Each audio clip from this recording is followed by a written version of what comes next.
কমিটির পক্ষ থেকে তোমাদেরকে আমি একটা বিশেষভাবে ধন্যবাদ জানাতে চাই। আমরা যারা এই কাজটার সাথে সম্পৃক্ততা আছেন, আপনারা জানেন অনেকেই ঢাকা থেকে এখানে চলে এসেছেন। আজকে অনেকেই অফিসের বিশেষ পিকনিক ছিল, প্রোগ্রাম ছিল, আমি জানি কয়েকটা কেস অনেকে আসতে পারে নাই, অনেকে চলে আসছে।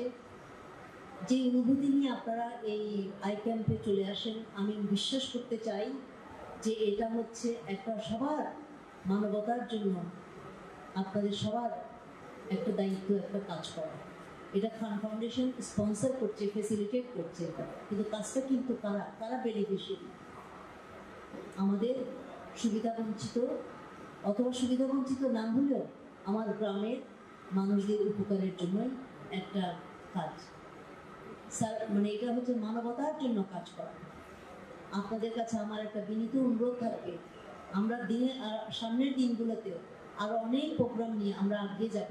আপনারা আমাদেরকে এই সহযোগিতা যেটা করছেন, যারা এখানে আছেন আমাদেরকে সহযোগিতা করবেন। আমাদের পথে চলার মধ্যে চ্যালেঞ্জ থাকবে, কিন্তু যারা চ্যালেঞ্জ আমাদেরকে বুকে ঠেলে দেবে তাদেরকে আমাদের একটা মেসেজ পাঠিয়ে দেবেন, সেটা হচ্ছে কোনো রকম চ্যালেঞ্জ, কোনো রকম রাজনীতি, কোনো রকম বিভেদ, কোনো রকম চিন্তা আমাদের এই ভালো উদ্যোগকে কিছুতেই থামাতে পারবে না যতদিন আমরা বেঁচে আছি।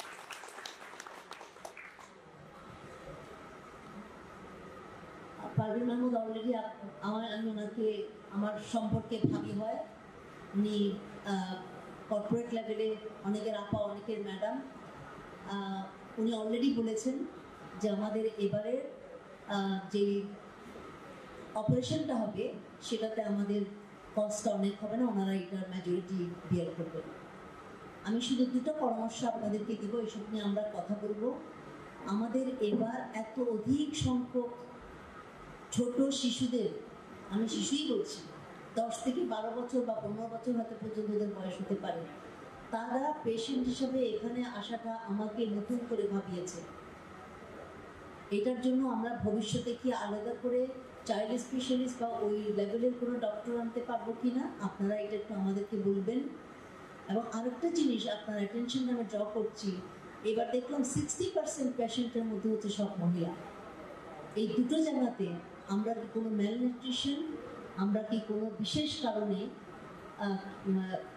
এত অধিক সংখ্যক এখন চোখের পেশেন্ট পাচ্ছি? আগে ছিল হচ্ছে যারা মাঠে ময়দানে কাজ করে আমাদের পুরুষদের মধ্যে এই সমস্যাটা, এটা কেন হচ্ছে এবং আমরা কিভাবে একটা ক্যাম্পেইন অ্যাওয়ারনেস করতে পারি, রাদার দেন শুধু এটা না করে আমরা প্রিভেন্টিভ মেজার্সগুলো কী করতে পারি। এখন তো আমরা করছি হচ্ছে কিওর, যারা অলরেডি এফেক্টেড হয়ে গেছে চোখের অসুখে তাদেরকে আমরা এই ক্যাম্পের মাধ্যমে কিওর দেওয়ার চেষ্টা করছি, তাদেরকে এই আপনার অপারেশন বা ওষুধ বা চশমা এটা দিয়ে। বাট আমার মনে হচ্ছে একটা হিউজ আমাদের ক্যাম্পেইন করা দরকার, কীভাবে কী করবো এটারও আপনারা আমাদেরকে একটু পরামর্শ দেবেন, আমরা এটাকে এগিয়ে নিয়ে যাবো। এখানে যারা আমরা এখানে সবাই আছি, সবাই এই চুনতি আই ক্যাম্পের একজন কোনো না কোনোভাবে কন্ট্রিবিউট করছি, কি আপনাদের কথা দিয়ে, কি আপনাদের শ্রম দিয়ে, কি আপনাদের লজিস্টিক সাপোর্ট দিয়ে। আমি আবার আমার অন্তরস্থল থেকে আপনারা যারা এখানে আছেন, যারা আসছেন, যারা আমাদের এই ডায়াসের মধ্যে আছেন, অনেক অনেক অন্তর থেকে আপনাদেরকে ধন্যবাদ জানাচ্ছি। আল্লাহ তাআলা রব্বুল আলামিন আমাদের এই নোবেল উদ্যোগটাকে দেখছেন, পুরস্কার ওনার কাছেও পাবেন, দুনিয়ার কাজের জন্য তো আপনারা পাবেন। তো আমরা সবাই সবার হাত মিলে হাতে হাত ধরে আমরা একটু এগিয়ে যাই। আল্লাহর জমিনের মধ্যে কে কোন জায়গা, কেউ কোন ব্যক্তি, আমরা এটা চিন্তা করবো না। আমরা মনে করব যে সবাই আমরা মানুষ, আল্লাহর সৃষ্টি, আমরা যখনই যে সুযোগ পাবো তাকে কোনো রকম বিভেদ ছাড়া আমরা আল্লাহ সৃষ্টির মানুষদেরকে সাহায্য করলে আল্লাহ তাআলা খুশি হবেন, এইটাই যেন আমাদের একমাত্র উদ্দেশ্য থাকে। এই বলে আমি আমার বক্তব্য শেষ করছি।